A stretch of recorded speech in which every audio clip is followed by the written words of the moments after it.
que sean lo más representativas posible. El título de la mesa, que es Influencia del periodismo en la transmisión del conocimiento de la memoria histórica y especialmente antifranquista, nos encamina a la manera en que los periodistas, las periodistas, están realizando la difusión de las historias de los olvidados, de las heridas que surgieron a raíz de la guerra civil y que siguen abiertas, que están vivas en los pocos protagonistas que quedan, en sus hijas, en sus nietos, en sus bisnietas. Considero que para conseguir la paz individual y social ha de haber una respuesta de reconocimiento, de justicia y de reparación. Todo ello es responsabilidad de todos y cada una de nosotras, desde el lugar en que nos encontremos. Desde el ámbito periodístico, hoy me siento muy afortunada por contar con 3 grandes profesionales y comunicadores que están dando visibilidad a la recuperación de la memoria histórica española. Estos grandes contadores de historias son, desde Picaña, Valencia, Carlos López Olano. Buenas tardes, Carlos. Muy buenas a todos. Encantado de estar aquí con vosotros hablando de memoria un rato. O sea que feliz, muy bien. Muchas gracias. Desde Madrid está Conchi Cejudo. Buenas tardes, Conchi. Hola, buenas tardes. De Madrid, pero soy gallega. Hola a todas y a todos. Hola, muy buenas. Y desde Cuenca tenemos a Paco Uñón. Hola, buenas tardes, Paco, bienvenido. Buenas tardes, Pepa, muy buenas tardes, Carlos, Conchi, buenas tardes a todos los espectadores y seguidores de estas jornadas de la Gavilla Verde. Va a ser un placer compartir este ratito con vosotros a partir de ahora. Muchas gracias. Bien, pues vamos a empezar con la ponencia de Carlos López Olano, que es licenciado en Comunicación y en Literatura Española, doctor en Comunicación cum laude y premio extraordinario por la Universidad de Valencia. También ha sido docente e investigador en diferentes universidades, como la Universidad Internacional de Valencia, la Jaume I, la Cardenal Herrera, la Hebrea de Jerusalén, la de Glasgow, entre otras. Ha sido redactor y guionista de Canal 9, Radio Televisión Valenciana, periodista en Antena 3 y en Apunt. Tiene el premio Asociación Ciudadana y Comunicación, Investigació Jove Nova Comunicació. Ha realizado alrededor de 40 publicaciones entre libros, capítulos de libros y artículos en revistas indizadas referentes a televisión pública, innovación, nuevos lenguajes y reivindicación de la memoria democrática. En la actualidad es profesor de Comunicación Audiovisual en la Universidad de Valencia y desde septiembre de 2019 a julio de 2020 ha sido en Plaza Radio director y guionista del podcast serial radiofónico sobre memoria multimedia El MUR, que continúa esta temporada 2020-2021 no solo en Plaza Radio, sino también en Apunt Media. Durante el curso pasado y el actual es coordinador del proyecto de innovación docente multidisciplinar El MUR de recuperación de la memoria histórica. Y la semana pasada, con el relato de Las lágrimas de Pepita, ha empezado como colaborador en la prestigiosa cartelera Turia de Valencia, hablando de memoria democrática a través de su sección El MUR. Bueno, espero no haberme confundido en nada y cuando quieras, Carlos, puedes empezar tu ponencia.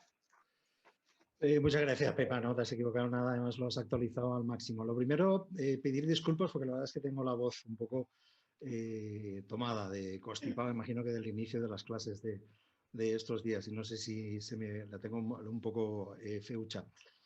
Bueno, decir en primer lugar que estoy encantado de estar con vosotros para hablar de memoria, bueno, para empezar hablando de este proyecto del MUR, que ahora enseguida os cuento, y no solo para hablar, sino para escuchar a Conchi, que para mí es una referencia, me encanta el programa, fue una inspiración también para parte de lo que estoy haciendo yo. Y bueno, estoy deseando que nos cuente cosas, hablar entre nosotros sobre todo los nuevos proyectos, ¿no? que estás empezando y hay un poco ahí de misterio, ¿no? Y luego con Paco también, ¿no? Desde Cuenca, pues también me parece muy interesante, ¿no? Las historias que seguro que nos pueden contar, ¿no? Bueno, me ha tocado empezar. Yo deciros, bueno, por mi trayectoria, yo la verdad es que he trabajado de periodista toda la vida al pie del cañón, ¿no? En diferentes sitios, sobre todo televisiones. He estado lo que más tiempo en Antena 3 Televisión, que estuve 12 años, en el Canal 9 estuve 10. bueno, que os tengo que contar que Canal 9 cerró, también cerró Antena 3, cerró, no cerró la empresa, pero sí que despidieron a la gente, es decir, he sufrido diversas crisis mediáticas, ¿no? en la historia de este país, ¿no?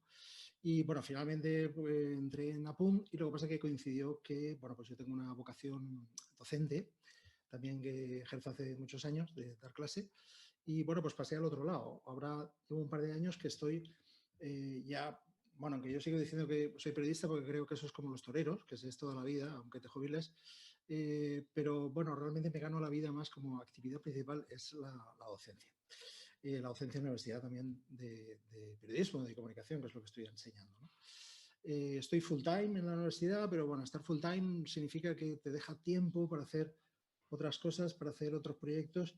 Y bueno, después de estar tantos años con el periodismo día a día, que os tengo que contar, Paco y Conchi, ¿no? Sabéis que a veces es muy esclavo y la mayor parte de las veces, bueno, quizás vosotros lo habéis conseguido también, ¿no? Pero lo normal es no hacer lo que más te apetece, sino hacer lo que puedes, lo que te dejan, ¿no? Yo ahora estoy en esta situación que después de, bueno, pues de entrar en la universidad sí que tenía tiempo para hacer cosas, que es lo bueno de dar clase en la universidad. Tienes que investigar, tienes que hacer estancias, tienes que hacer, bueno, aparte de dar clase, otras cosas, pero también me daba tiempo a participar en proyectos de innovación, de más personales, ¿no? Relacionados con el periodismo, para seguir en contacto con el periodismo, que es lo que yo, bueno, siempre he hecho y creo que es lo que sé hacer.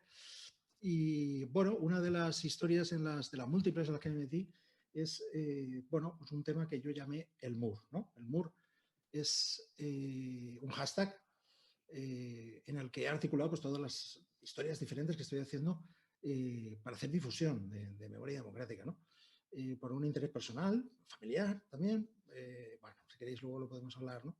Al final siempre hay que buscar un poco las razones por las que cada uno se mete en esta historia, ¿no? Y porque creo que al final la memoria tiene que ver, ¿no? Tenemos una deuda con mucha gente en este país que durante muchos años se ha obviado o se ha olvidado, lo olvidamos en su día y luego dejamos pasar los años y que, bueno, pues al final tendremos que cumplir esa deuda, ¿no? Esa deuda tiene que ver con sacar los asesinados de las cunetas, evidentemente, pero también tiene mucho que ver con la difusión. En la difusión entramos los periodistas, ¿no? Que somos los profesionales de contar estas historias, ¿no? Cada uno tiene que aportar pues en la función de lo que sepa hacer, ¿no? Si es músico, pues puede hacerlo de una determinada manera, si es profesor, lo puede hacer de otra, y si somos periodistas, pues podemos aportar también en este sentido, ¿no? Cuando empezamos con el MUR, que ya os digo, es un proyecto personal, bueno, lo articulamos de diversas maneras. Yo me busqué a ver cómo lo podíamos hacer, tenía una parte académica también de investigación, aunque yo no soy historiador, yo soy especialista en comunicación, que es lo mío, ¿no? Bueno, tenía una parte docente que, bueno, enseguida ahora os enseño algún ejemplo, lo pusimos en marcha el año pasado y este año lo hemos convertido en un proyecto oficial docente de la Universidad de Valencia en el que, bueno, hemos implicado, el año pasado éramos 3 profesores, 3 locos que empezamos con esta historia y este año ya somos 12 profesores, ¿no? De la Universidad de Valencia, sobre todo de diferentes carreras, de historia, por supuesto, también de comunicación y de otros sitios, e incluso algunos de otra universidad. O sea, que hemos conseguido un poco extender la historia. ¿En qué consiste el proyecto del MUR docente? Bueno, si queréis, comparto, hago un pantallazo para que veáis lo que es el proyecto que hicimos el año pasado, ¿no? A ver si lo puedo hacer. A ver. Sí, Chrome. Vale, espera, ¿eh? Compartir. A ver. No sé, ¿lo estáis viendo? Sí. Sí, ahora. ¿Qué pone el MUR? Sí. Eso es. Lo veis bien, ¿no? Sí.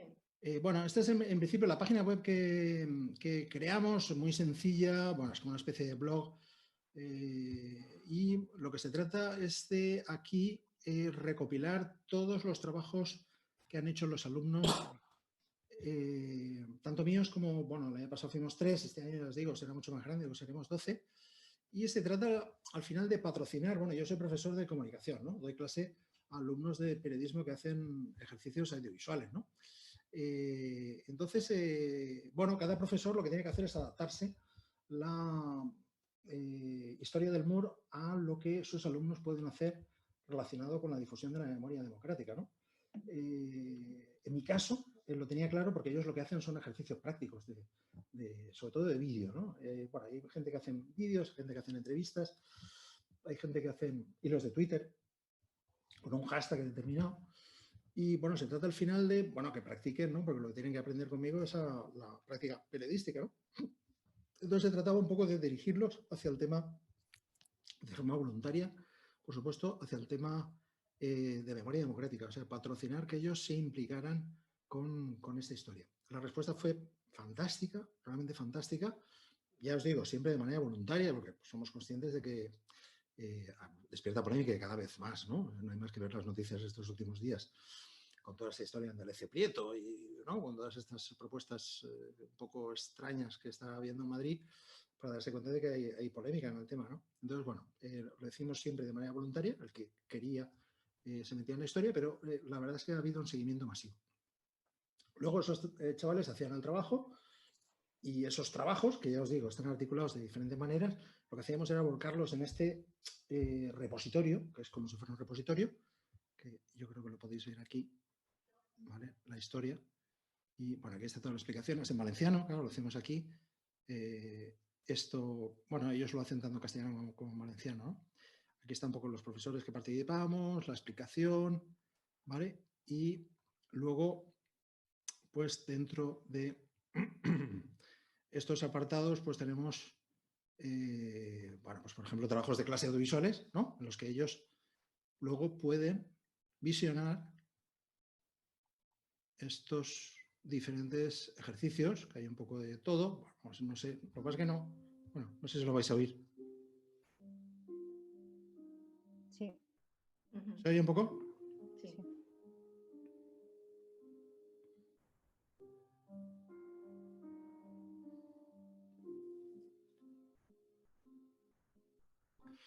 Bueno, un poco para que veáis el estilo. Si tenéis curiosidad, pues metéis en el enlace, fíjate, ahí, es amplísimo, tiene muchísimos trabajos. La gracia de esto es que es colaborativo, ¿no? O sea, no es una cosa que haya hecho yo, que ahora hablaremos de por lo que he hecho yo, ¿no? Lo que podía hacer yo con otros compañeros y periodistas y audiovisuales, gente de audiovisuales. Pero esto es una cosa colaborativa que han hecho los alumnos. Ellos han contado las historias que han querido, ¿no? Y bueno, la mayor satisfacción para mí ha sido hablar con algunos alumnos que se han implicado y lo que han hecho sobre todo es contar la historia del, bueno, que es un poco yo lo que les intentaba hacer que hicieran, ¿no? Que es contar las historias más personales. Hablar con el abuelo, con el tío abuelo, o hablar con el hombre más mayor del pueblo, ¿no? Y que les contaran la historia que tenían personal, ¿no?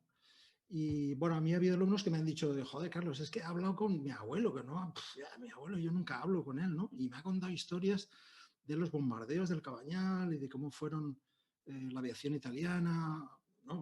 Hubo un episodio histórico aquí muy fuerte, ¿no? Con los bombardeos desde la isla de Mallorca, ¿no? Y cómo resulta que me he enterado que mi padre estuvo en Mauthausen, ¿no? Y no lo sabía, ¿no? Y bueno, ¿sabes? O sea, que al final de la historia yo me he dado cuenta que ha servido de algo, ¿no? Ha estado bien esta historia. Luego, además, al final de lo que se trata es de que ellos mismos, porque nosotros invitamos, bueno, a través de la creación de ese hashtag que es el MUR, ¿no? El almohadilla, el MUR, de que ellos esos vídeos, al tenerlos en el repositorio, luego los compartan a través de las redes sociales, sus redes sociales, ¿no? Claro, eso es una labor de difusión que va mucho más allá de la institucional o de la que puedo hacer yo, que no soy una institución, pero soy un profesor de la universidad, y para ellos soy profesor de la universidad y soy un periodista profesional, es otra historia, ¿no? Ellos lo comparten con sus propios amigos, o sea, tengan muchos o pocos, ¿no? Pero el hecho de que ellos compartan sus propios trabajos, de mira lo que he hecho, mira lo que he investigado sobre mi abuelo, mira qué historia. Claro, eso yo creo que tiene un valor importante y que está bien, ¿no? Entonces, bueno, ya os digo, este año, COVID y todo, lo estamos poniendo en marcha otra vez, en la medida que podemos, porque es complicado para hacer las entrevistas y tal, ¿no? Traer gente de fuera a los platós. Pero bueno, estamos en ello, estamos intentando hacerlo. Estamos muy contentos con el resultado que está dando y seguiremos con la movida, ¿no? Entonces, bueno, eso por un lado. ¿Voy bien de tiempo? ¿Me he pasado? ¿Soy muy pesado? Te faltan 5 minutos. Bien, 5 minutos explico lo que más o menos, más o menos. Vale, y luego aparte de esta historia que es la parte docente del proyecto del MUR, bueno, pues tenemos una más profesional. Bueno, hay diferentes cosas. Estoy montando una exposición con un amigo que se llama Luis Vidal, que es el último heredero de una saga de fotógrafos histórica en Valencia. Tiene un archivo impresionante de su padre, de su abuelo, de su bisabuelo. Y bueno, estamos montando una exposición sobre mujeres y república, ¿no? Es un tema muy, muy interesante, ¿no? Sobre todo en Valencia, porque hubo en esa retaguardia, ¿no?, que protagonizó Valencia. Sabéis que aquí estuvo la presidencia de la República cuando Madrid estaba amenazada, y Valencia tuvo su importancia, ¿no? No los combates, que llegó casi hasta el final, sí como bombardeos, evidentemente, pero en ese protagonismo de la vida cívica fue muy importante. Y esa vida cívica la protagonizaron las mujeres en aquella época, ¿no? Y es muy interesante cómo eso se veía en las imágenes reflejadas en las fotografías de la época, ¿no? Bueno, aparte de esto, lo más gordo, lo que más me gustó hacer el año pasado fue el MUR programa de radio, que era un poco, fijaos, yo radio casi no he trabajado en toda mi vida, he hecho algo, pero muy poco, me gusta, como casi todos los periodistas, pero yo soy de televisión, ¿no? Pero televisión es muchísimo más complicado hacer un proyecto así, ¿no? Un proyecto personal. Bueno, a través de un podcast yo creo que se puede sacar un producto de calidad, trabajando con un equipo muy, muy reducido, haciendo bien las cosas y con cariño y tal. Y bueno, pues al final decidimos poner en marcha un podcast multimedia. ¿Qué quisimos que fuera multimedia? E intentar hacer innovación. Bueno, primero hacer un podcast, ¿no? Hoy en día se emplea mal la palabra podcast, ¿no? El de Vidas Enterradas fue una inspiración, desde luego, bueno, por el tipo de lenguaje, por el empleo de esos recursos estilísticos bueno, que al final son tradicionales de toda la vida, ¿no? De la ficción, ¿no? Pero que la aplicas a programas también de documentación, programas periodísticos, ¿no? Y bueno, pues un poco jugar y disfrutar con la historia, que lo disfrutamos. Tengo otro pantallazo aquí que os puedo enseñar. Bueno, es la página web en la que se aloja a ver, espera un momento que comparta. Vamos a ver. Compartir en pantalla. Es esto. ¿Lo veis? Sí. Vale, esa es la página web principal de Valencia Plaza. Valencia Plaza es un medio de aquí, digital puro, y que hace poco sacaron también una radio que emiten por radio convencional también, pero bueno, sobre todo lo que funcionan es por redes sociales, ¿no? Son muy de podcast, ¿no? Y bueno, la verdad es que llegamos a un acuerdo. Yo estoy muy contento con la colaboración con ellos. Bueno, prácticamente desinteresada, la verdad, pero me dieron el soporte, me dieron la cabecera para poder meter estos programas, que al principio no tenía claro muy bien cómo hacerlo, y hicimos 12 capítulos de podcast de media hora. Bueno, vosotros que trabajáis en la radio, Conchi y compañero, sabéis, media hora en radio es mucho trabajo, ¿no? De podcast. Si es un programa de entrevistas, pues también lleva trabajo, pero menos, ¿no? Pero un programa de reportaje bueno, cada día había, bueno, en total fueron 200 entrevistas, lo que tuvimos que hacer para sacar el podcast, ¿no? Media hora por 12, pues 6, un poquito más, 35 minutos, 7 horas casi de programación, o sea que un esfuerzo tremendo. Por áreas temáticas y, bueno, en valenciano, casi todo, aunque fue un poco mezclado, porque tenía una parte que era en castellano, y bueno, un poco cogiendo diferentes temas, ¿no? de la historia. Por ejemplo, hicimos 2 capítulos de la memoria en femení, porque es un tema que me interesa mucho. Y bueno, a ver si podemos entrar. Fijaos aquí, bueno, estas son 3 presas que están, bueno, vosotros no lo conocéis, pero si conoces un poco Valencia, reconoces, esta es la fachada de la prisión de mujeres, ¿no? Hoy ha salido precisamente que van a poner una placa dentro de 15 días para reconocer todas las luchadoras por la libertad que estuvieron encerradas entre esos muros, entre esa cárcel de mujeres, igual que en las diferentes cárceles que hubo de hombres, ¿no? Pero esta fue la más importante de mujeres. Hoy en día hay un colegio allí, y nada hace referencia a que estuvieron encerradas pues, mujeres como esta, ¿no? Como Consuelo Barber, por ejemplo. Bueno, ya os digo, ha habido un pequeño logro de que por lo menos pongan esa placa. Aparte del programa, bueno, no lo voy a poner porque si alguien tiene interés que lo reproduzca, ¿no? Yo estaré encantado.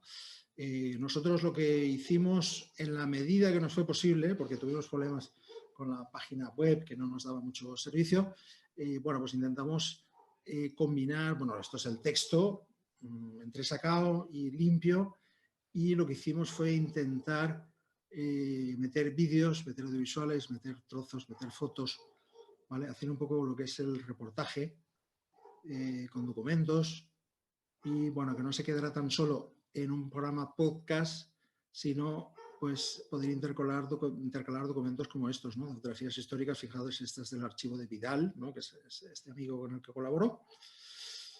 Y bueno, hay algunos que son un poco más multimedia.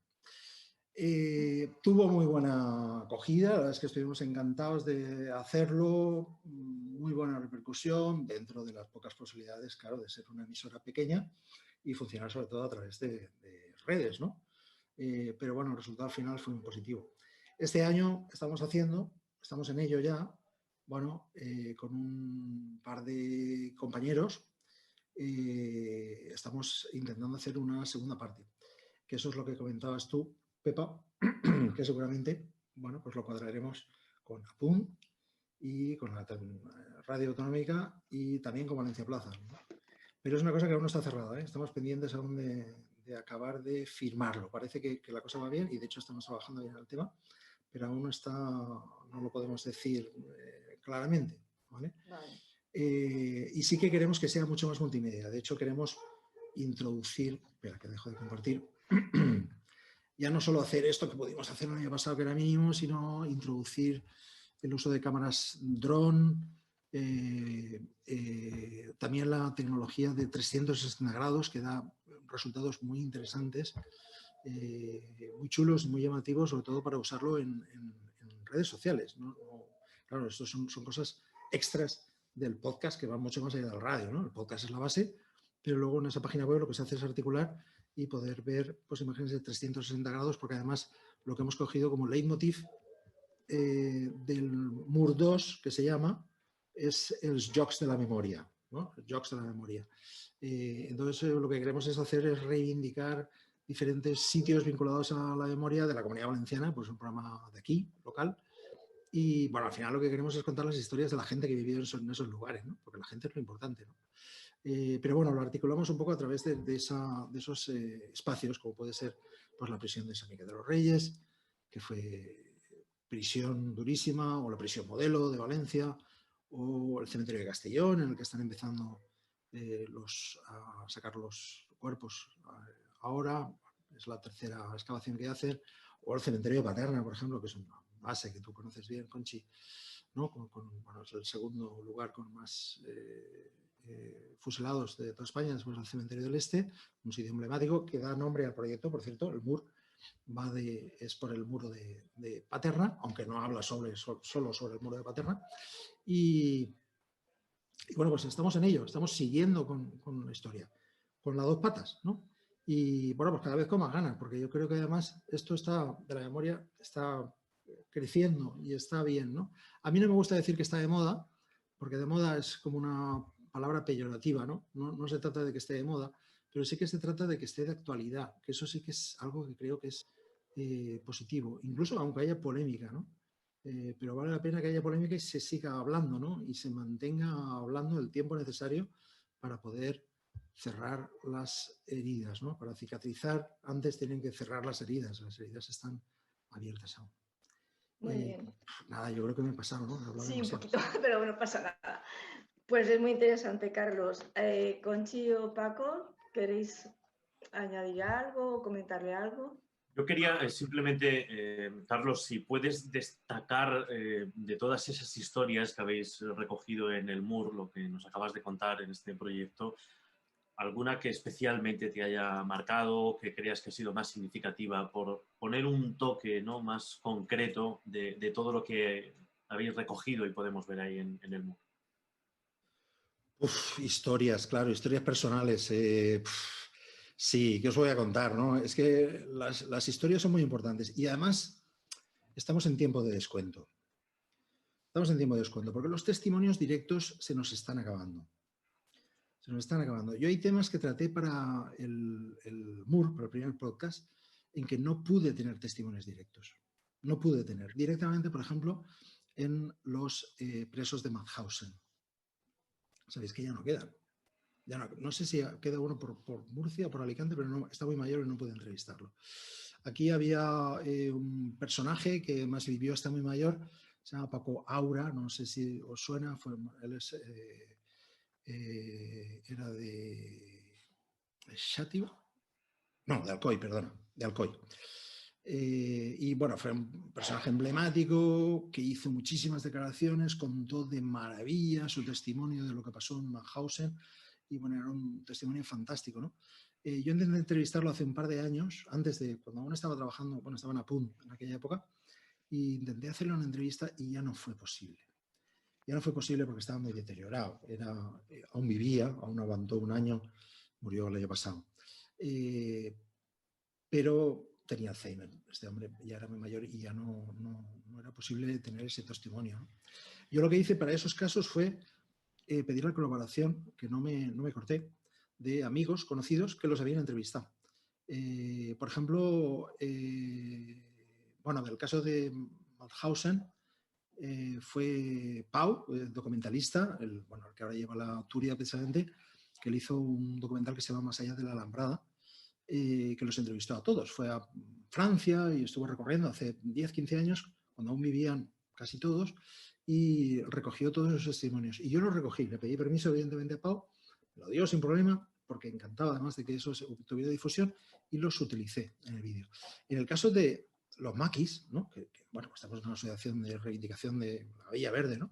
Un clásico de la recuperación concretamente de los maquis. Lo que cogí fue otro documental de otro amigo. Bueno, al final aquí nos conocemos todos, ¿no? La gente que estamos en Valencia, como en este negocio en general, ¿no? Hobby, que es, bueno, hizo un documental también sobre los maquis súper chulo, con unos testimonios impresionantes, narrando toda la acción de Cerro Moreno y todo ese final de los maquis que hubo en Santa Cruz de Moya.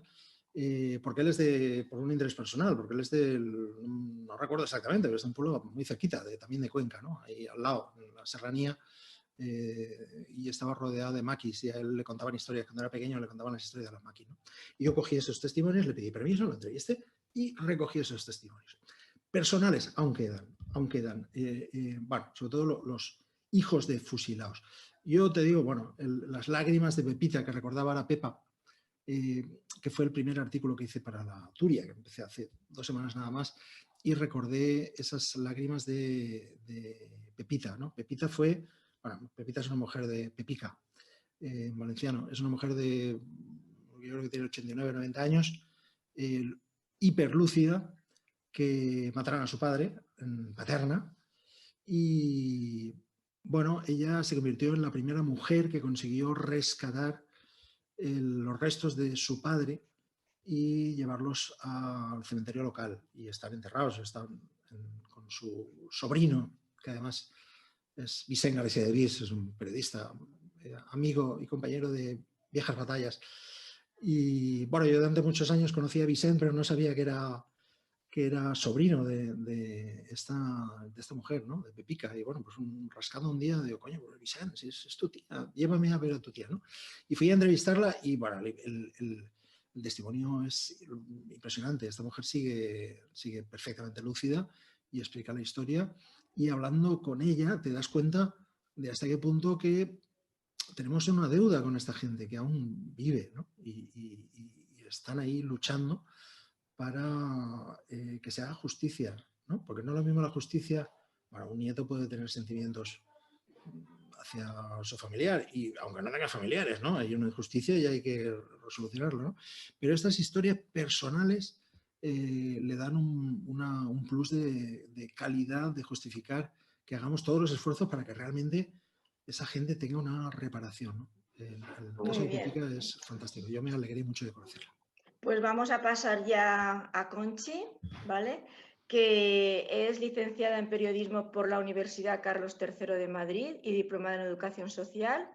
Cursó máster en Relaciones Internacionales y Estudios Africanos.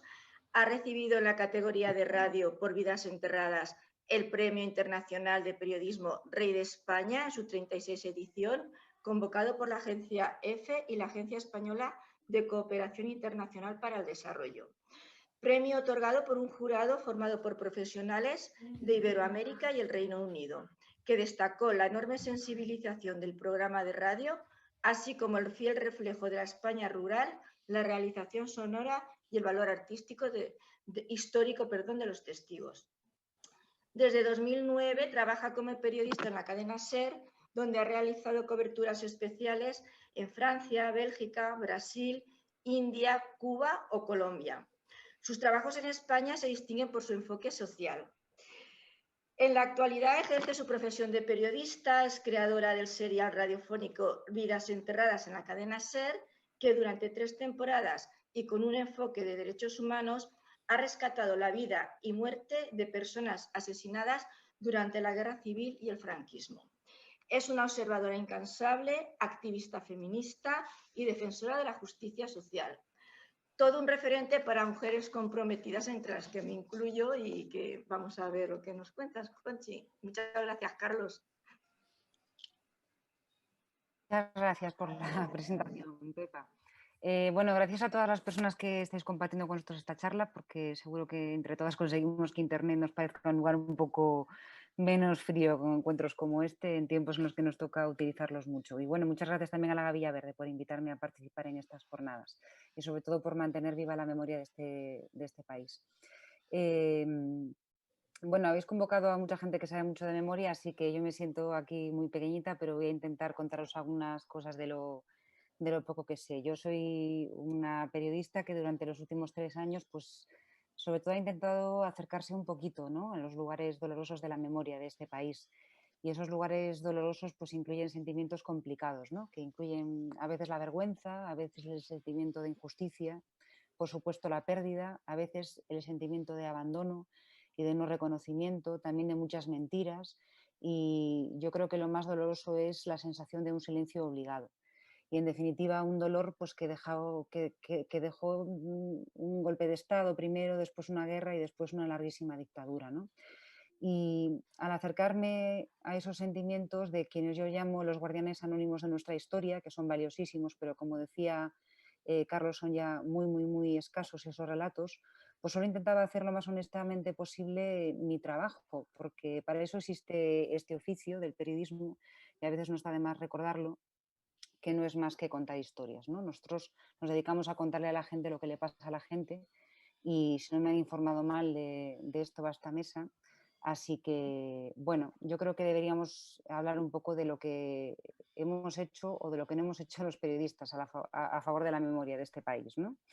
Y de este trabajo del que os hablaba ahora Pepa, de Vidas Enterradas, pues os voy a hablar un poquito, pero brevemente para dejar un poco de paso, si queréis, a la conversación. Este trabajo se llamó Vidas Enterradas y se emitió, como ella decía, durante 3 temporadas en la cadena SER, en el programa que dirige Javier del Pino en la cadena SER.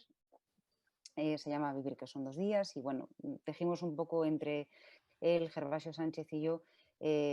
Bueno, nos encargamos un poco de rescatar biografías ocultas de personas que fueron asesinadas durante la Guerra Civil y el franquismo, como han hecho mis compañeros, como ha contado un poco Carlos y como supongo que nos contará también Paco ahora, ¿no? Bueno, yo no sé si vosotros tenéis amigos, hijos o conocidos quienes estáis escuchando que se dediquen, alguno de ellos, a este oficio, pero es bastante habitual que quienes estudian periodismo o comunicación audiovisual incluso, pues sueñen algún día con viajar a lugares exóticos e incluso convertirse un poco en corresponsales de guerra. Por lo menos en mi época, yo creo que una generación anterior, incluso 2, pues un poco era el sueño habitual, ¿no?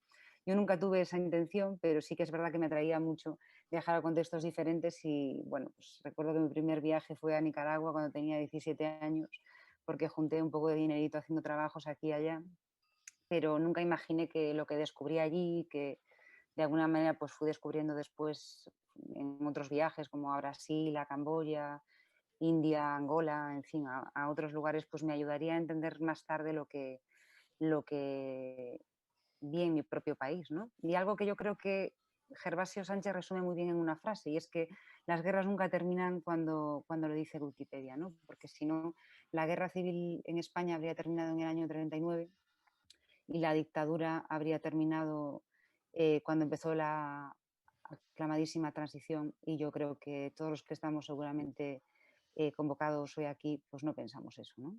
Y que las heridas se extienden muchísimo más allá.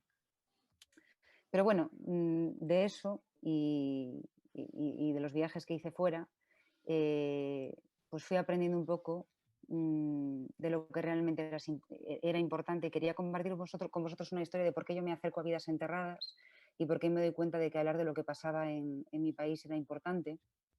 Y fue sobre todo en un viaje a Colombia que hago para cubrir solamente un pedacito de lo que eran las negociaciones del proceso de paz allí entre el gobierno de Santos y las FARC.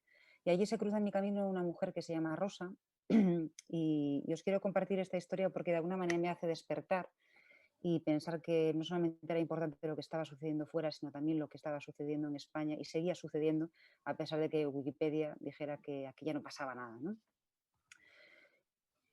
Yo estoy un día, después de hacer muchas entrevistas durante el día a personas que estaban afectadas por el conflicto, descansando, mirando al mar, sentada en un parque, en una zona muy castigada por el conflicto, no solamente por la acción de la guerrilla, sino también de los paramilitares y también por el narcotráfico, un lugar que se llama Bahía Solano.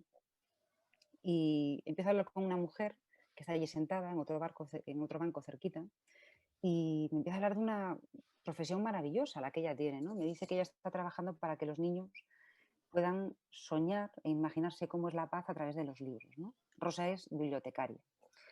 Y a mí me parece increíble la ilusión con la que Rosa me está hablando de su trabajo y de cómo habla de esa paz con la que hace soñar a esos niños. Pero en un determinado momento, pues hablando un poco de la vida, pues yo le pregunto por su familia. Y a mí lo que me cuenta Rosa a partir de entonces pues me deja absolutamente helada, teniendo en cuenta la vitalidad que yo veía y la alegría que veía en los ojos de esa mujer minutos antes, ¿no?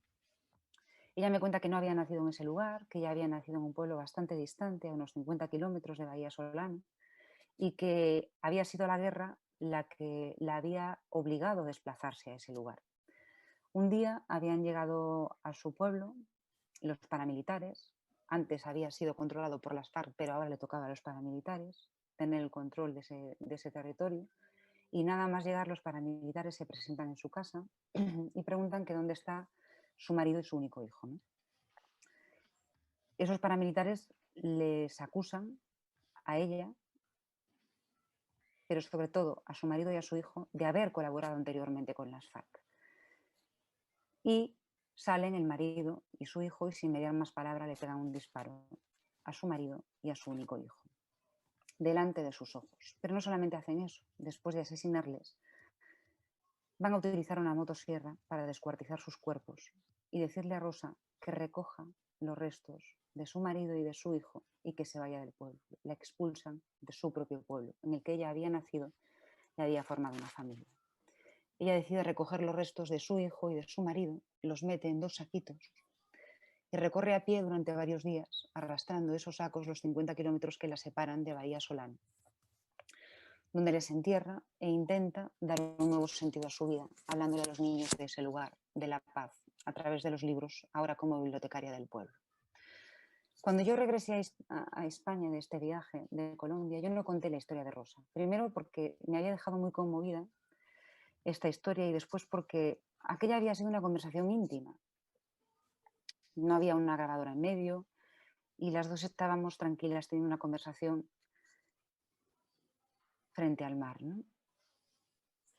Pero en un determinado momento, Javier del Pino, director entonces de A Vivir, plantea al equipo la posibilidad de hablar de memoria. Y Rosa, aquella mujer de Colombia, meses después de yo haber regresado, hace que me haga una pregunta, ¿no? ¿Cuántas mujeres como ella no habían podido contar su historia nunca en este país? ¿Cuántas historias de violencias, de migración forzosa, de incantación de tierras y de bienes, de exilio, de muerte, no se habían contado en este país, ¿no? Y la respuesta no os la tengo que dar yo porque la conocéis todas las personas que me estáis escuchando. Demasiadas personas, demasiadas Rosas no habían podido contar su historia en este país. En este país hay demasiadas vidas silenciadas y todavía demasiadas vidas enterradas, aunque seguimos sin saber exactamente cuántas, porque no hay un censo de víctimas, ¿no? Y así es como nace el proyecto periodístico que ponemos en marcha en la radio. Pero claro, a esa primera pregunta siguen muchas otras, ¿no? Y una de ellas es qué se había hecho hasta entonces, porque lo que vamos a intentar, Javier, Gervasio y yo, es no repetir lo que ya se había hecho e intentar hacer un proyecto que sume a lo que ya se había hecho de alguna forma, ¿no? ¿Cuál es nuestra sorpresa? Quizá más la mía, a lo mejor porque era la más joven de este equipo, ¿no? Cuando vemos que no se ha hecho tanto, ¿no?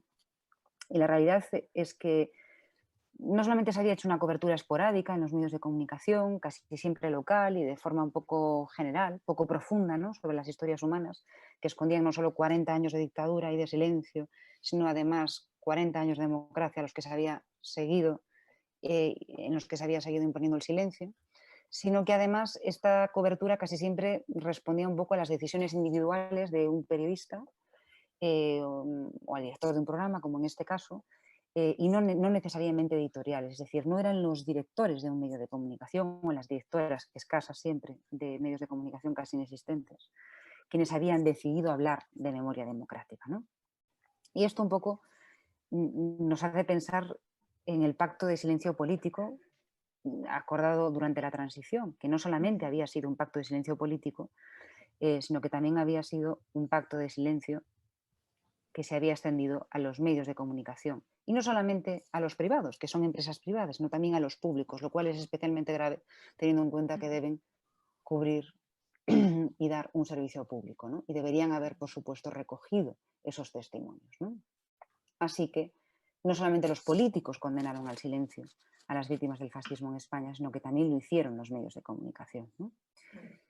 Mi pregunta un poco sería si existe ahora un interés renovado por abordar estos relatos, o de nuevo lo que vemos responde de nuevo al interés individual de algunos periodistas, como los que a lo mejor podemos estar hablando ahora aquí, o podríamos nombrar a muchos otros, por supuesto, o hay un cambio y realmente hay un interés editorial por parte de los medios de comunicación de este país de abordar en profundidad los relatos, las historias, el contexto que explica lo que fue la represión y el fascismo en este país.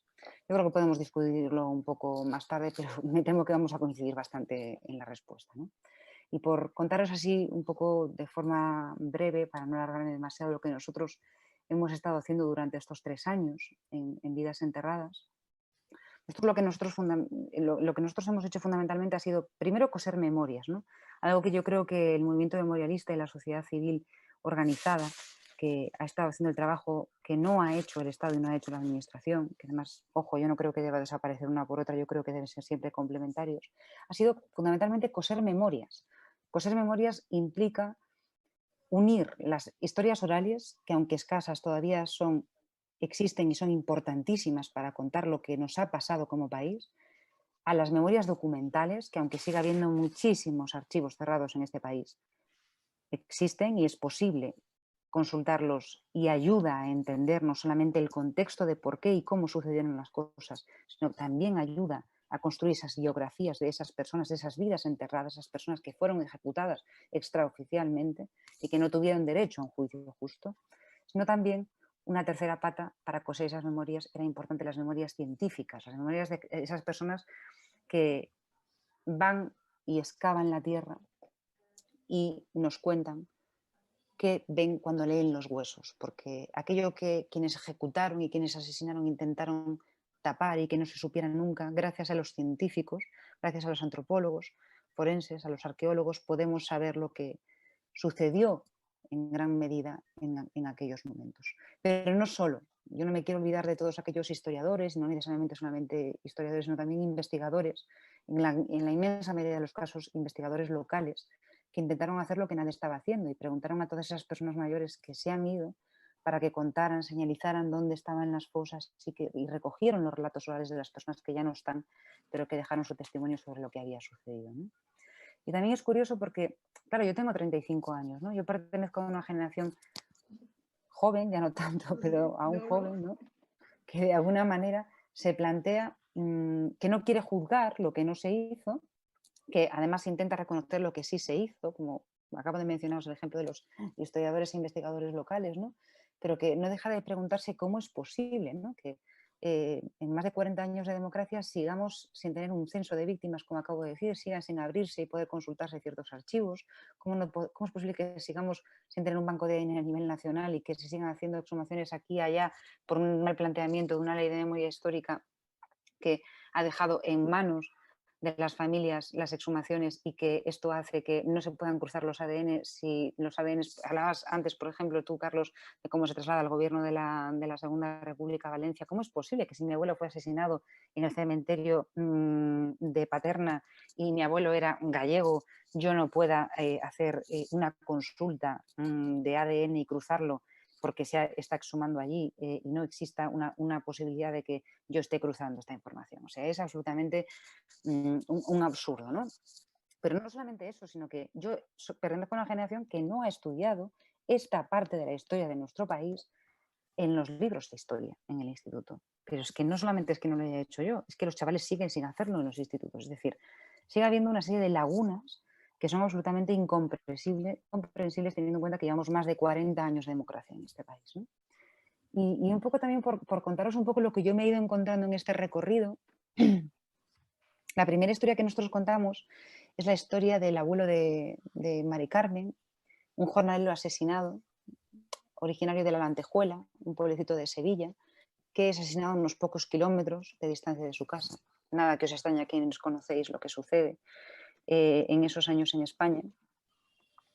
Y hay una cosa que quiero resaltar, ¿no? Porque yo creo que hay señales, ¿no?, en todos estos caminos, y que independientemente de lo tarde que se llegue, pues esas señales están para quienes las quieran leer, ¿no? Y también para las generaciones jóvenes que yo creo que están haciendo a todos los niveles, a nivel académico, a nivel científico después en las fosas, a muchos niveles, ¿no? Incluso periodístico, por supuesto, un trabajo muy interesante. Yo recuerdo que en la Puebla de Cazalla, en la fosa en la que se encontraron más de 160 cuerpos, recuerdo que una vez que se retiraron esos cuerpos y que se exhumaron, un escultor hizo una obra que a mí me llamó muchísimo la atención, ¿no? Era una mano saliendo de la tierra y otra desde arriba que le ayudaba, ¿no? Pues yo creo que hay todo un movimiento de personas en este país que está haciendo un trabajo por tirar de esas historias de la tierra que se quedaron ahí enterradas y que es valiosísimo porque está ayudando a cerrar heridas, ¿no? Y enlazo con esto de cerrar heridas porque a mí me parece fundamental resaltar también una cosa que dice, yo me he ido encontrando en el camino a gente maravillosa de la que iba aprendiendo, pero yo no podía más que aprender porque no sabía nada, ¿no?, de todo el movimiento de memoria. Y hay un antropólogo que a mí me habló de un concepto que me ayudó a entender muchas cosas que ya había visto en los lugares en los que había estado, ¿no?, exhumaciones, hablando con gente, rescatando historias, que es el concepto de paisajes ausentes.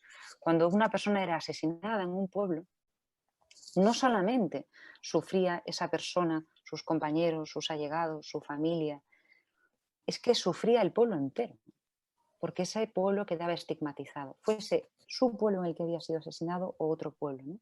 Esos paisajes ausentes de los que no hemos hablado durante 40 años, 50, 60, 80 años, estaban estigmatizados porque eran lugares de los que no se hablaba de lo que había sucedido allí, pero estaban atravesados por el silencio, por el dolor, por la amargura, por el llanto y por historias profundamente complejas a nivel humano y porque tocaban los lugares más recónditos del corazón.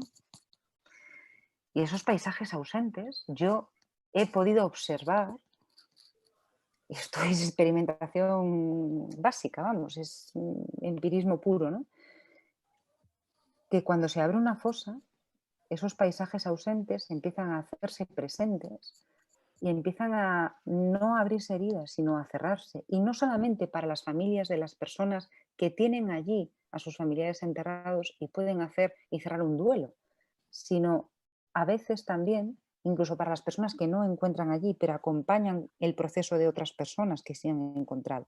Pero es que además, para las personas que pertenecen a ese pueblo y han escuchado las historias de sus padres, de sus abuelos sobre ese lugar, ¿no? Yo además tengo un conflicto particular con la palabra víctima, ¿no?, porque lo que yo me he ido encontrando en esos guardianes anónimos de nuestra historia, como yo les llamo, que yo creo que debemos darles las gracias continuamente, porque ellos no solamente han luchado, y es que sobre su dolor se ha construido la democracia de este país, ¿no? Y nos hemos tirado décadas ensalzando a los grandes padres de la Constitución en este país y a los grandes posibilitadores de la transición, pero pasamos por encima a quienes lucharon en las calles por esa democracia y quienes en plena dictadura pusieron sus cuerpos para hacer frente al régimen franquista. Pero ¿qué pasa con esas personas que han guardado silencio durante tantísimos años y han estado esperando que alguien les pregunte por su historia y les reconozca? Y aquí los periodistas tenemos una gran responsabilidad, ¿no? Pero es que a esos guardianes anónimos de nuestra historia que tienen 80, 90, que muchas veces llegan a los 100 años, les hemos visto quienes hemos trabajado con ellos, cómo sus miradas se convertían en las miradas de niños que recordaban lo que había sucedido en sus casas cuando se habían llevado a sus padres, a sus madres, y nunca más les habían vuelto a ver, ¿no? Y esas personas que sus caras reflejaban que ahora eran ancianos, porque lo son, muchos ya se han ido, la inmensa mayoría, por lo menos de los que yo he entrevistado, se convertían en niños, o sea, sus miradas se transformaban absolutamente cuando volvían atrás, ¿no? Y eso demuestra el silencio que han arrastrado durante tantos años y el dolor acumulado, ¿no? Y yo no considero que esas personas sean solamente víctimas, que esto puede ser un concepto más jurídico si queréis y que además considero necesario, ¿no? Pero es que yo los considero guerreros, personas que han sostenido sobre sus hombros no solamente la democracia, sino además es que han aguantado tanto, tanto, tanto, que no cabe más que darle las gracias. Quiero enseñaros solamente un poquito, para no extenderme más y que podamos dejar espacio a la charla y a Paco, que va a decir estos dos que me anteceden y que no paran de hablar, y yo donde entro, ¿no? Sí, ahora. Sí. Quiero enseñaros la página web de Vidas Enterradas solamente para hacer, a ver si la tengo aquí abierta, aquí está, vale, comparto pantalla para que la podáis ver y me decís si la estáis viendo, ¿de acuerdo? A ver si sé hacerlo, que yo soy un poco desastre con estas cosas, pero yo creo que sí, que la estaréis viendo, ¿verdad? Sí. Bueno, solamente un poco también por hacer honor a la Villa Verde, para que sepáis también un poco de qué estamos hablando. Quería hablaros de Perfecto de Dios, porque nosotros hablamos de un jornalero en Andalucía asesinado, 16 mujeres asesinadas en Andalucía, porque a mí me parecía fundamental hablar de las mujeres y la represión que ellas sufrieron, pero que fue un pueblecito de Zufre. Hablamos de Leoncio Badía Navarro, ahora cuando estabas hablando del cementerio de Paterna, yo reconocía perfectamente esos azulejos, reconocía el Terrer, reconocía a Pica Celda, reconocía muchas cosas, Carlos, de lo que me estabas hablando. Contamos la historia de Leoncio Badía. Leoncio Badía fue la persona que enterró a buena parte, no a todos, pero a buena parte de las personas asesinadas durante los primeros años en el cementerio de Paterna. Y lo piensas y dices que en otro país hubiera hecho una película con este hombre, ¿no? Aquí hemos obviado su historia durante 80 años, ¿no? La historia de un profesor, especialmente represaliados, los profesores, la historia, por supuesto, de Ascensión, pero la historia de Ascensión porque ella fue uno de esos ejemplos de tantísimas mujeres, hijos, nietos que buscaron y siguen buscando, ¿no?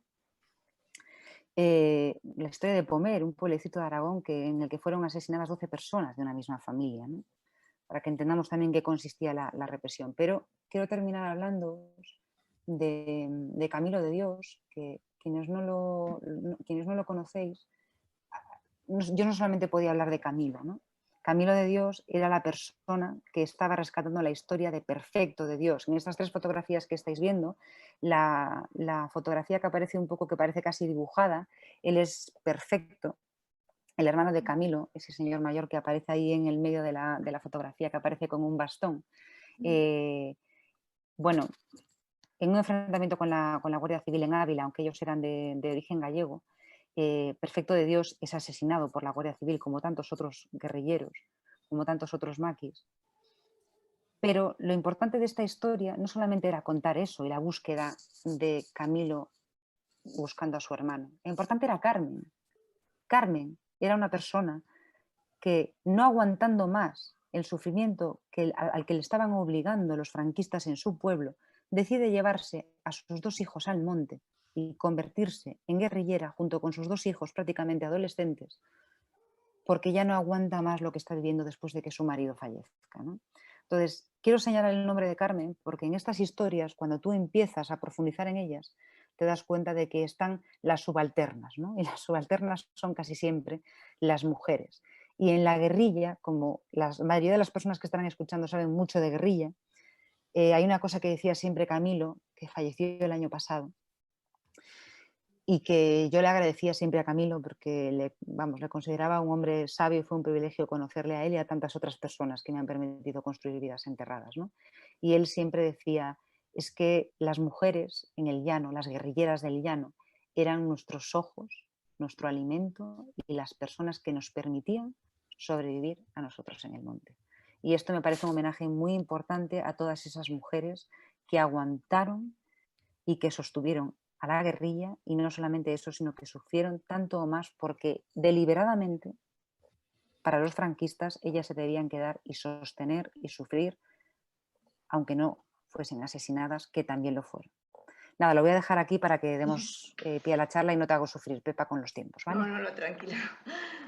Bien, pues casi vamos a empezar, vamos a pasar a Paco y así luego, como hay alguna pregunta para todos en común, pues que haga su ponencia Paco y luego ya entre todos pues se contestan las preguntas y se hace como un diálogo. Paco estudió psicología en la Universidad Complutense de Madrid, Paco Auñón. Realizó el máster en radio en la Escuela de Sonido CES, donde se formó como locutor. Seguramente su afición a contar historias nace en su pueblo, Albalate de las Nogueras, donde de niño escuchaba las narraciones de la guerra que le contaban 2 de sus tíos que combatieron en el bando republicano. Y su padre le narraba las andanzas de su abuelo en la guerra en tierras de Extremadura. Desde 1997 trabaja en la cadena SER, donde ha estado al frente de distintos programas como Los 40 Principales, La Boca del Volcán en M80 Radio o El Mirador de Castilla-La Mancha. En prensa escrita ha sido redactor del periódico Apartado 202 de Cuenca y ha colaborado en las revistas Crónicas de Cuenca e Impulso. En televisión ha realizado trabajos de locución para distintos documentales y durante 3 temporadas puso la voz al programa Entre Blancos y Tintos de Local Media. También ha locutado otros documentales de ayuntamientos, museos o asociaciones como la Gavilla Verde. Desde 2002 hasta ahora es director y presentador del programa diario de actualidad Hoy por Hoy, Cuenca de la SER, desde el que contempla los aconteceres de la provincia en todos los ámbitos, también en el de la memoria histórica. A lo largo de su trayectoria radiofónica ha podido narrar las labores de recuperación de desaparecidos o de distintas exhumaciones. Vamos a escuchar a su intervención y todo lo que nos transmiten estas historias tan interesantes. Paco. Gracias, Pepa. Gracias a todos y a los que nos estáis siguiendo a través de este canal de YouTube de La Gavilla Verde. Efectivamente, mi trabajo como periodista es muy amplio porque nos centramos en los temas de actualidad de esta provincia y tenemos que hablar de todo.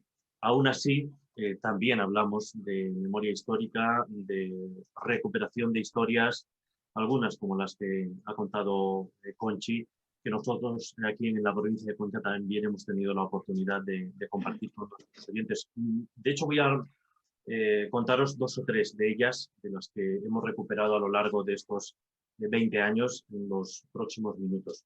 Y quiero empezar probablemente con la historia que más me marcó, aunque han sido muchas y muy emocionantes, pero yo tengo un recuerdo especial para Rufino García. Él era el menor de 4 hermanos de una familia de Salinas del Manzano, un pueblecito de la serranía de Cuenca. Y yo le conocí porque estaba impulsando la búsqueda de los restos de uno de sus hermanos, que fue asesinado por un somatén un 10 de diciembre del año 1948. Su hermano era Eusebio García Martínez Domingo, como se le conocía, era guerrillero del AGLA, que por aquellos años 40 defendían todavía la República en el territorio de la serranía de Cuenca. Y, como digo, Eusebio fue asesinado y fue enterrado en Fuertescusa. Y su hermano, fíjense, tenía el empeño de recuperar los restos, ¿no? ¿Qué cosa? Pues fijaros si pasó tiempo, porque esta historia de Rufino nos lleva hasta el año 2006. Creo que fue la primera exhumación que hizo la Gavilla Verde con Paleolab en Fuertescusa, y estamos hablando de octubre del año 2006, cuando se completó la exhumación de Eusebio García Domingo, del hermano de Rufino. Y una vez que se completó y que pudieron recuperar los restos de su hermano y que todo estaba listo para enterrarle en un cementerio donde pudieran ir a recordarle dignamente, yo llamé a Rufino en nuestro programa de radio. Me hubiese gustado que estuviera en la radio, pero luego era ya muy mayor, como podemos entender, y nos atendió desde casa por teléfono. Nos contó el empeño que había tenido en encontrar a su hermano, en darle una sepultura digna, al fin y al cabo en recuperar la memoria. Nos contó otras muchas cosas, cómo recordaba a su hermano, que le escribía cartas con dibujos, le escribía cuentos, el tiempo que estuvo en la cárcel antes de que después se echase al monte. Conocimos la historia de Rufino y de su hermano, y yo noté a Rufino como satisfecho, no como diciendo, lo hemos conseguido, ¿no? Como que era el empeño que él tenía al final de su vida, o probablemente lo tuvo durante toda su vida. La entrevista terminó y continuamos con el programa, y terminó el programa de ese día a las 2 de la tarde, y pocos minutos después de las 2 llaman a la redacción y preguntan por mí, y era el hijo de Rufino, que quería hablar conmigo, y yo supuse que era pues en relación a la entrevista que habíamos mantenido con su padre, y lo que quería comunicarme el hijo de Rufino era que su padre había fallecido unos minutos después de haber hecho la entrevista en la radio con nosotros. Así fue. Los compañeros de la Gavilla Verde que estuvieron en esa exhumación saben que fue muy duro la muerte de Rufino, porque no llegó después a enterrar los restos de su hermano, ¿no? Se quedó en el momento en el que los habían exhumado, y falleció pocos minutos después de haber estado manteniendo la entrevista con nosotros en el programa. Desde luego que yo recuerdo la historia como muy impactante por el desenlace que tuvo, pero como Rufino creo que fuimos capaces de poder contarlo, y Rufino fue capaz de poder llevar a cabo el sueño que tenía de recuperar los restos de su hermano. Como esta historia, a lo mejor no, pero otras muchas, de recuperar vidas, de recuperar memoria, hemos tenido la oportunidad de contar muchas. A veces los que hacemos el periodismo de actualidad diario, y más en emisoras pequeñas, que no solemos tener un amplio equipo de redacción y de producción, a veces no tenemos ni equipo. Entonces, para hacer algo extraordinario, tenemos incluso que ponerle un poquito de empeño personal. Y es lo que yo he hecho en alguna ocasión para poder contar una historia, pues creo que como se merecía. Y eso pues me llevó, recuerdo, y os voy a contar otra historia, a compartir un fin de semana con la Asociación para la Recuperación de la Memoria Histórica de Cuenca en Arcos de la Sierra. Ellos estaban buscando también los restos de otra persona. Buscaban a Julián Antón, el Valencia, que era de Cañizares y que había sido asesinado junto a Francisco Navarro Manolo, de Villar del Humo, en la Sierra de Arcos, cerca de este pueblo también de la Serranía de Cuenca, en mayo de 1950. Ellos pertenecían a la cuadrilla de Roberto y el Paisano, que formaban parte también del AGLA, y en esa primavera del año 50 estaban por esas tierras de la Sierra de Arcos y de las Majadas, y toda la cuadrilla se fue más al norte, más a la Serranía Alta, hacia Pollatos, y Francisco Navarro y Julián Antón, uno de los dos estaba enfermo, el otro estaba cuidando de él, y se quedaron un poco rezagados, ¿no? O se iban a quedar un par de días hasta que se recuperase el que estaba enfermo para acompañarles. Ese fue el momento en el que alguien dio un chivatazo y la Guardia Civil subió y acabó con la vida de ellos, y después los bajaron a enterrar a Arcos de la Sierra, a una tapia que había al otro lado de la tapia del cementerio, porque no los enterraban en en el cementerio del pueblo, como ya lo sabemos. Y bueno, ahí quedó esa historia. Años después, y esto ya vamos hasta el año 2006, el nieto de Julián Antón, Carlos, inicia todo el proceso para recuperar y para encontrar a su abuelo. Y allí estuvimos contando aquella exhumación con Máximo Molina, el presidente de la Asociación para la Recuperación de la Memoria Histórica de Cuenca, con Ángel Fuentes, el arqueólogo forense que dirigía el trabajo, con voluntarios de la Universidad Autónoma de Madrid, que vinieron aquel fin de semana con ese propósito, ¿no?, de trabajar en un corral. Yo recuerdo que eran 4 tapias, un sitio totalmente abandonado, cubierto de hierba, en el que probablemente no había entrado nadie, pero en décadas.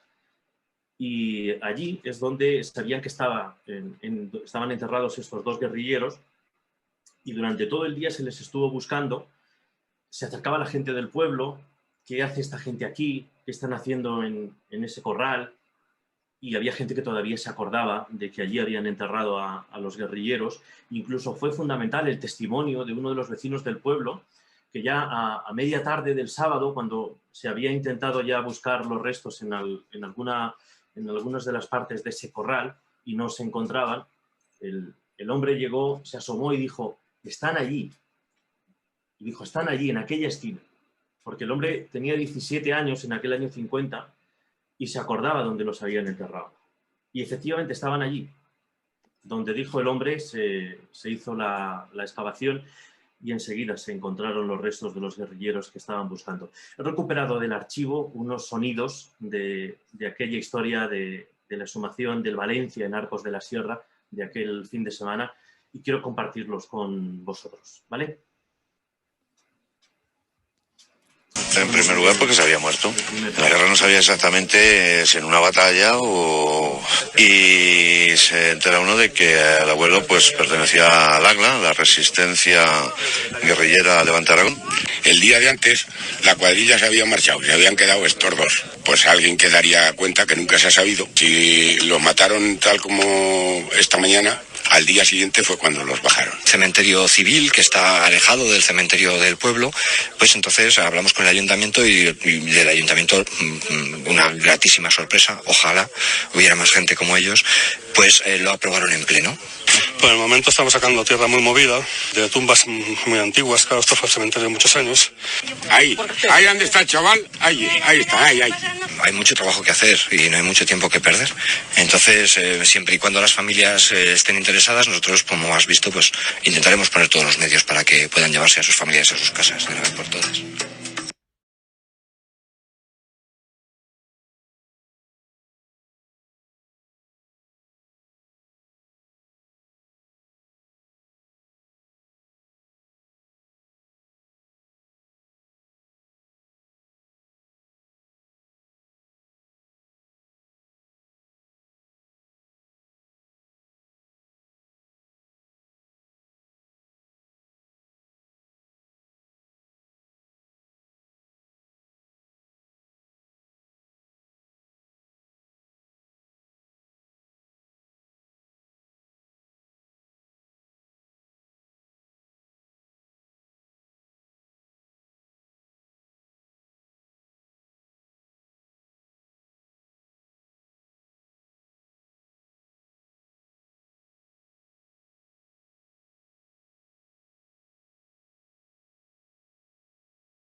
A quien siempre vamos a llevar en el corazón todos los que conocemos lo que se ha hecho en esta asociación, pues me dijo que sí quería hacer la presentación del acto y yo encantado. Y es que además recuerdo que estuve haciendo la presentación del homenaje al guerrillero, que solía ser al mediodía, y a las 2 estaba entrando en hora 14 haciendo la crónica, o sea que se aprovechó el viaje, ¿no?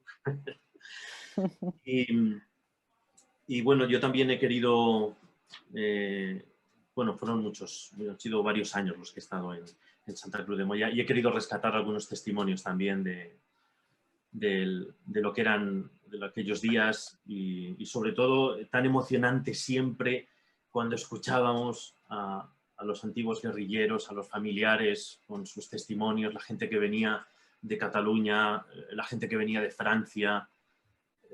Bueno, los que habéis estado en el homenaje sabéis que era siempre muy, muy emocionante. Y como decía Carlos al principio, esto es una cosa que estamos perdiendo, ¿no? Porque el tiempo no para y esos testimonios pues se van quedando en silencio y a nosotros como periodistas nos ha tocado darle voz y nos seguirá tocando seguir con ello. Voy a compartir con vosotros, si os parece, nada, un minutito que hemos rescatado de alguna de esas mañanas de primer domingo de octubre en Santa Cruz de Moya, a veces con buen tiempo y a veces con peor tiempo.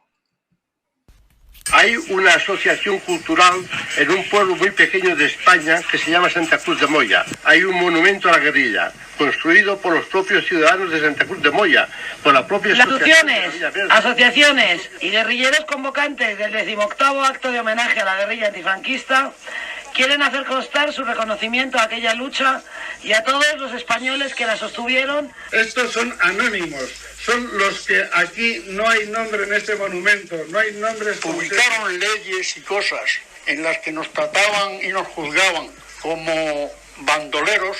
Vino la proclamación en la calle mayor de Santa Cruz de Moya del Día del Guerrillero. Quisimos que fuera este día por común acuerdo para arrebatarle a Franco hasta su día. Todo el recuerdo de la lucha guerrillera, de la lucha antifranquista, que estuvimos sacrificados tantas personas en la lucha.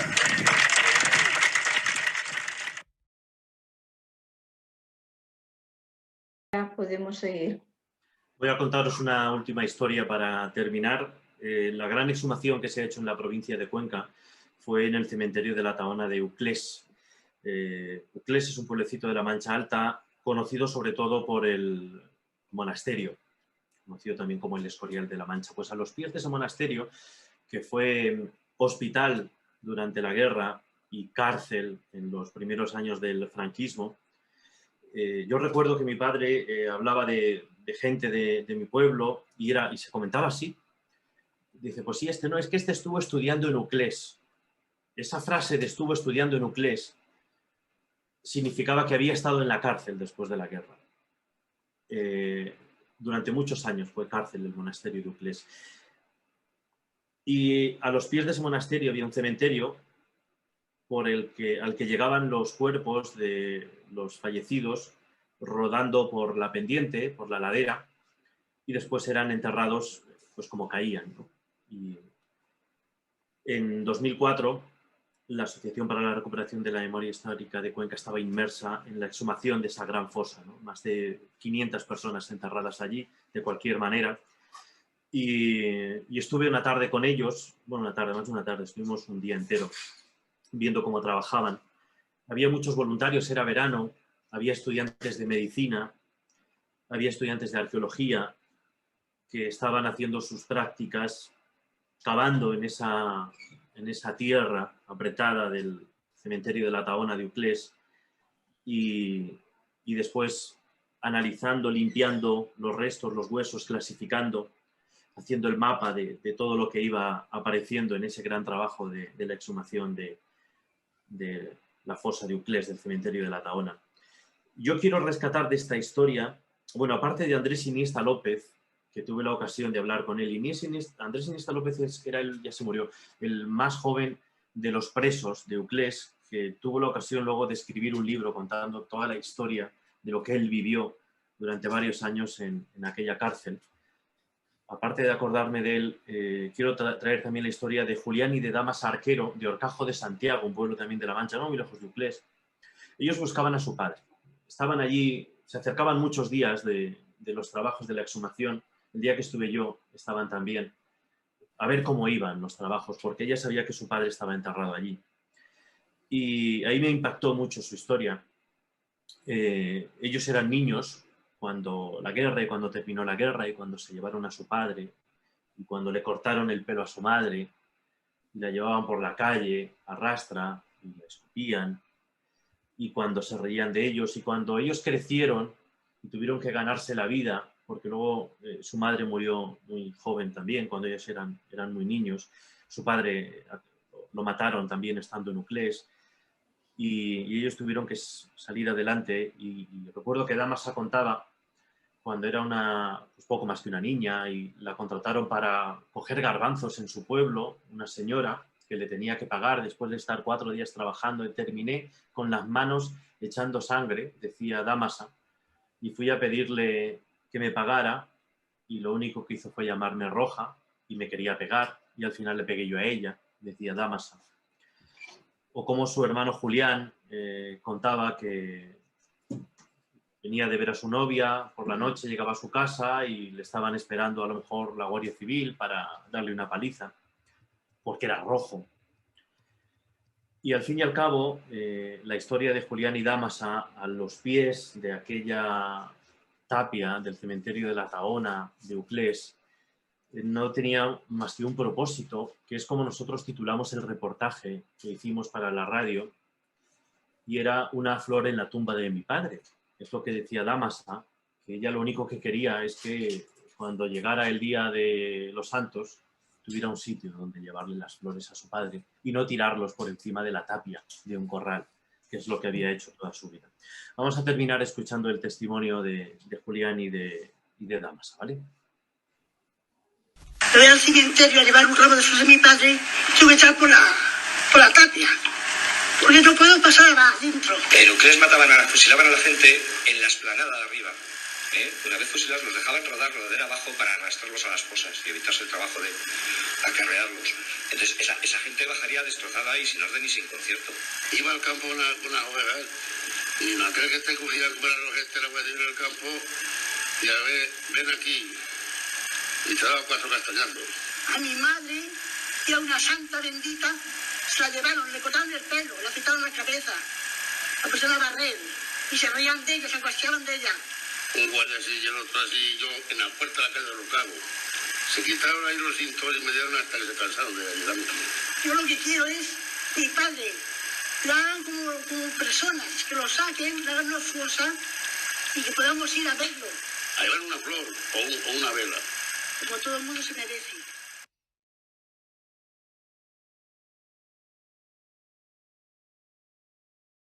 Esa es la historia de Julián y Dámasa, arquero de Horcajo de Santiago. Hace unos días en el programa hablaba con Francisco Cantero, que es el portavoz de la Asociación de los Familiares de los Enterrados en la Fosa de Pajaroncillo. Ese es otro frente que tiene abierto la Gavilla Verde. Llevan trabajando en los últimos años y están pendientes de que pueda llevarse a cabo también la exhumación. Allí hay 47 republicanos que estaban en el frente de Teruel durante la guerra, no muy lejos de Pajaroncillo, también en la serranía de Cuenca, y desde el frente eran derivados a un hospital que había en el Cañizar. Hoy es una casa abandonada en medio del campo, y por eso están enterrados en Pajaroncillo, que era el pueblo más cercano. Yo como Francisco Cantero, que está luchando por conseguir la exhumación, y como la Gavilla Verde está luchando por conseguirlo, lo que espero es que pueda contarlo también, igual que hemos contado otras exhumaciones que os he traído aquí, así que espero que esa historia también la podamos contar algún día en la radio, ¿vale? Muchas gracias. Muy bien, pues muchas gracias a los tres. Si queréis, os puedo pasar una pregunta que hay para los tres. A ver si la encuentro. Porque aunque ya nos hemos comido el tiempo de la mesa, pero bueno, yo creo que para esta pregunta la lanzo y la vais comentando. Yo tengo alguna pregunta también, ¿eh? Ah, sí, pues vale, pues dila. Bueno, Vale, si vale. podemos. Ya que Sí, a somos ver, periodistas. pues pregunta tú. Sí, no, pues espero, no pasa nada. Vale, bueno, porque participe un poco el público. ¿Qué repercusión habéis visto vosotros en la gente de a pie que no está cerca de la memoria de sus programas? ¿Habéis detectado más sensibilidad y cercanía con estos temas? Son historias, sobre todo cuando hablamos de personas, y como decía Conchi, lo sabe bien, estamos hablando de historias que salen directamente de las entrañas, no ya solo del corazón. Y creo que muy insensible tiene que ser quien las esté escuchando para que no acabe teniendo una repercusión. ¿Hasta qué punto lo estamos consiguiendo? Yo no sabría decirlo, pero vamos, por la experiencia que yo tengo de contar todas estas historias y la vuelta que han tenido esas historias, yo podría decir que sí, que evidentemente son historias que tienen un calado, una repercusión y que son bien aceptadas. Yo estoy completamente de acuerdo con lo que dice Paco, pero me preocupa una cosa, ¿no? Tengo la sensación de que allá donde me han invitado a participar en alguna mesa o he podido compartir un poco con las personas que están cerca de la memoria, siempre veo a gente mayor. Y esto me preocupa. Yo creo que hay un esfuerzo dentro del movimiento memorialista de acercar estos relatos a la gente joven, pero bueno, yo creo que lo que nos ha contado antes Carlos es una experiencia interesante para trabajar con gente joven. Primero, porque se dirige a un público que después va a tener la responsabilidad de contar historias a otra gente, ¿no? Entonces es interesante que esto que decía yo antes no es casual. Yo creo que quien quiere ser periodista al final siempre piensa que lo más interesante está afuera y está al lado de casa, y es interesante que hagan este ejercicio de preguntar a la gente que hay en casa, pero no solamente los que queremos ser periodistas, ¿no? Sino también los chavales que están estudiando en un instituto, ¿no? Yo he tenido la experiencia de ir con gente que tiene historias que tienen que ver con memoria democrática en institutos, y es impresionante, ¿no? Cómo los chavales ven delante esa historia que tendrían que estudiar en los libros y no estudian, pero en esa historia que le ponen un nombre, unos apellidos, una cara, les fascina y les interesa muchísimo y empiezan a llenarles de preguntas, etc. A mí me preocupa cómo no estamos llegando a la gente joven, y yo creo que en el caso de la radio, que yo es el medio del que puedo hablar, en televisión desde luego no veo nada de memoria con frecuencia, pero en el caso de la radio, yo creo que Paco lo sabe bien, no nos dirigimos en general a una audiencia joven, y esto es un problema. Esto es un problema porque si hay una falta de relato en general en la educación que está pautada, si además los medios de comunicación, esas pantallas, esos audios a los que pretendemos acercarnos tampoco están hablando de memoria de forma generalizada, pues tenemos un problema. Bueno, pues Carlos, ¿tú qué tenías? Sí, yo estoy de acuerdo. Efectivamente creo que sí, yo tengo esa percepción también. Al final va quedando como una cosa de gente mayor. Y eso es algo contra lo que tenemos que luchar si estamos trabajando por la difusión, ¿no? Si pensamos que la difusión es importante precisamente entre la gente más joven. Por eso es importante, bueno, yo eso lo tengo claro desde el principio, por eso, bueno, cuando me planteo hacer un podcast, me planteo no hacer un programa de radio tradicional, que no es, por lo que me habéis contado y por lo que conozco de lo que hacéis vosotros, no es precisamente esto el sentido, ¿no? Son programas bastante innovadores y, bueno, ya veis, un medio tan tradicional como la radio se puede modernizar en los podcasts, ¿no? que tienen muchísima más audiencia entre la gente joven, ¿no? Luego también es cierto el tema docente, que es un tema menor, ¿no? Porque se llega a mucha menos gente, es mucho más reducido el alcance que cuando hablamos de un medio de comunicación, de una radio, una televisión, un periódico. Pero sí, esa labor, bueno, yo trabajo en una universidad, mis alumnos son profesores universitarios, o sea, son estudiantes universitarios, pero creo que sobre todo el trabajo hay que hacerlo en secundaria. Es importante. Bueno, luego no sé si dará tiempo a hablar de proyecto de ley, es lo que conocemos de la nueva ley de memoria, de memoria democrática. No, que han salido, bueno, pues cosas interesantes, ¿no? Una de las que a mí me parece más interesante es precisamente esa incidencia en incluir el tema de la memoria democrática en los currículos de secundaria. O sea, no en la universidad, que está bien que los estudiantes universitarios también estudian estas cosas, se haga investigación, etcétera, etcétera. Pero en general que a la gente de 14 y 15 años, a los cuales Franco ya les parece una cosa, una entelequia que ya no saben muy bien de quién es, y bueno, pues si entramos ya en detalles, se pierde totalmente. Creo que es ahí donde hay que luchar para que esto no se olvide, ¿no? Recordando ese clásico, ¿no? Recordar la historia para que no se repita, ¿no? No hace tanto, tenemos que recordar estas cosas. Y sobre todo entre la gente joven, sí, tenemos que hacer un esfuerzo entre todos, ¿no? Y una pregunta referente a esto que acabas de comentar. Dicen que si no veis el transmedia como un formato para llegar a este nuevo público, a nuevos públicos del que se podría tirar. Sí, lo que pasa es que el transmedia no es fácil, ¿sabes? No es fácil aproximarse desde una perspectiva, bueno, pues académica, profesional también. Yo llevo toda la vida trabajando, aunque soy ahora profesor de universidad, pero en realidad lo que tengo es experiencia, bueno, todo en televisión, ¿no? De saber un poco por dónde va el mercado, ¿no? El transmedia es una palabra fantástica que todo el mundo habla bien de ella, ¿no?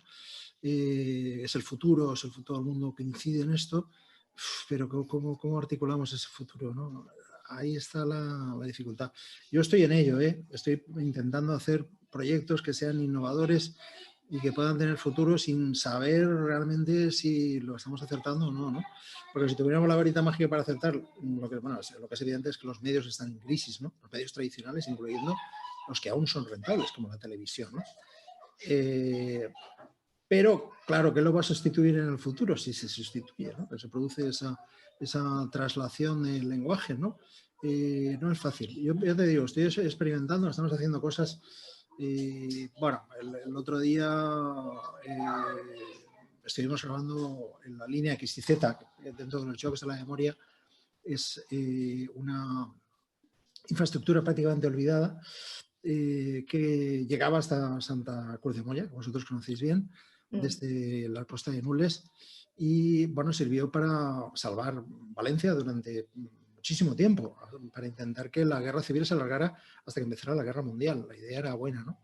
Y logró frenar a las tropas franquistas y bueno, tuvo una importancia histórica muy importante, ¿no? Ahora se está reivindicando el que se recuperen esos espacios, esos nidos de ametralladoras, todas las muchísimas fosas de combatientes de uno y de otro lado que están allí enterrados. Son los olvidados de los olvidados, ¿no? Que están allí, ¿no? Y bueno, estuvimos haciendo grabaciones con cámara de 360 grados, también con dron. Y bueno, la verdad es que, claro, la imagen aporta ese plus de espectacularidad, ¿no? Que, bueno, pues lo que intentamos es atraer precisamente gente acostumbrada a esos tipos, o sea, que quieren novedad, ¿no? Que quieren esos nuevos lenguajes. No apostar por los programas tradicionales, sino hacer cosas diferentes que sean fácilmente difundidas a través de redes sociales, etcétera, etcétera, ¿no? Estamos en ello. No es fácil. A mí no me preocupa el medio, a mí me preocupa la calidad. Yo creo que los sí, medios... el contenido es un contenido, está claro. Hay que intentar llegar a... Además, eso estoy de acuerdo, Conchi. Sí, el contenido es el que hay que cuidarlo, porque si no cuidas el contenido, falla la forma, ¿no? Porque mucha gente hace, y al final somos contadores de historias, ¿no?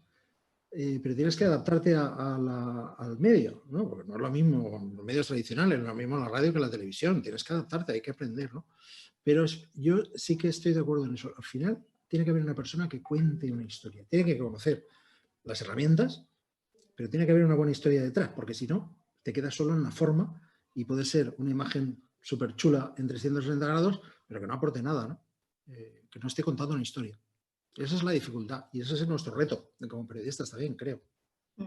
Y la pregunta que tenías, Carlos, que te habías quedado ahí pues en el aire, ¿era para Paco, para Conchi? Bueno, para Paco también tendría, ¿no? Es muy interesante lo que va a contar, pero para Conchi, yo no sé si lo puedo contar, pero parece que está con un nuevo proyecto relacionado con la memoria democrática y no sé si lo puede contar, que yo soy consciente que estas cosas a veces no se pueden adelantar, pero pues se puede contar algo, me parece interesante. No, no es un proyecto relacionado con memoria democrática. No. Pues, pero bueno, memoria democrática también es la línea invisible, que es los orígenes de ETA en este país. Es que memoria democrática abarca muchas cosas. No solamente... Claro. Claro, quiero decir que memoria democrática abarca muchísimas cosas.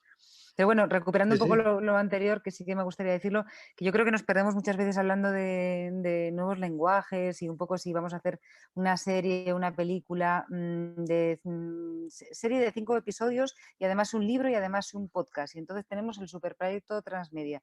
Me parece estupendo. Pero más allá de eso, ¿qué historia vamos a contar? ¿Cómo la vamos a contar? ¿Cómo la vamos a documentar? ¿Y qué contexto le vamos a poner? ¿no? O sea, al final yo creo que Paco y yo lo vimos mucho en la radio, ¿no? Antes me hacía gracia cuando decías, Paco, los pocos medios con los que contamos.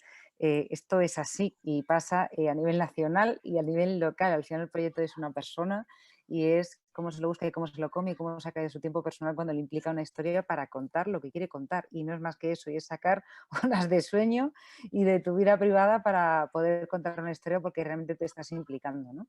Entonces, el problema también no es solamente si nuevos formatos, nuevos lenguajes, que tendrán que estar bien contadas las historias, pero ¿quién va a apostar por que esas historias se cuenten bien y va realmente a poner dinero? O sea, esta mesa, para mí, el foco son los medios y los medios es quién los dirige y quién pone el dinero y en qué pone la apuesta.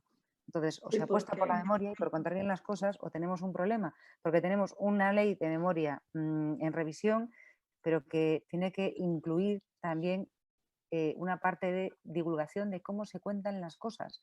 Y ya no hablo para los medios privados que se financian a sí mismos, pero estoy hablando de los medios públicos.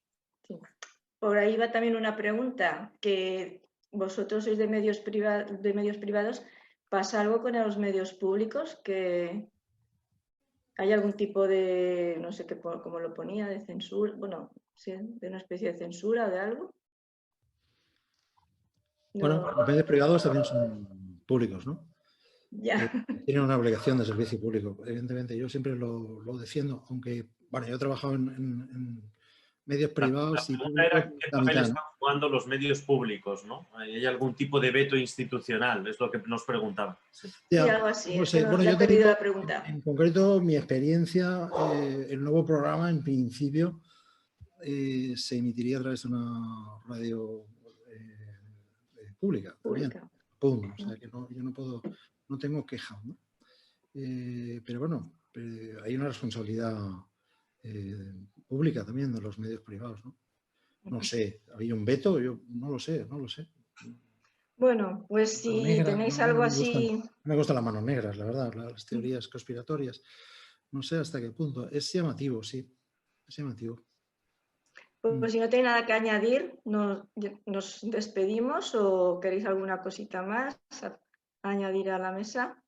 Pues nada, ya solo nos queda yo agradeceros a vosotros, a Carlos, a Conchi y a Paco, la generosidad que habéis demostrado, vuestro buen hacer por este tiempo que hemos compartido. También quiero agradecer a mi compañero Juan Lázaro, que se encarga de la parte técnica y hace posible que estas jornadas pues, sean viables en este formato online. Y a mi compañero Vicente, que ha estado a cargo del chat y ha permitido que pueda participar el público en la medida que hemos podido hacerlo llegar. A José Gorges, que es de quien partió la idea de la realización de esta mesa y empezó a darle forma, consiguiendo que estas ponencias que estamos disfrutando, y a todos vosotros y vosotras que nos estáis siguiendo ahora en directo o después a través de YouTube, pues por querer compartir esta experiencia de la Gavilla Verde. Nada, despedirnos hasta las próximas jornadas, que esperemos que sean presenciales y nos podamos ver, abrazar y todo lo que se dice. Y nada, mucha salud y Sierra y Libertad. Gracias a todos. Muchísimas gracias, que ha sido un placer estar con vosotros este ratito. Muchas gracias, hasta la próxima.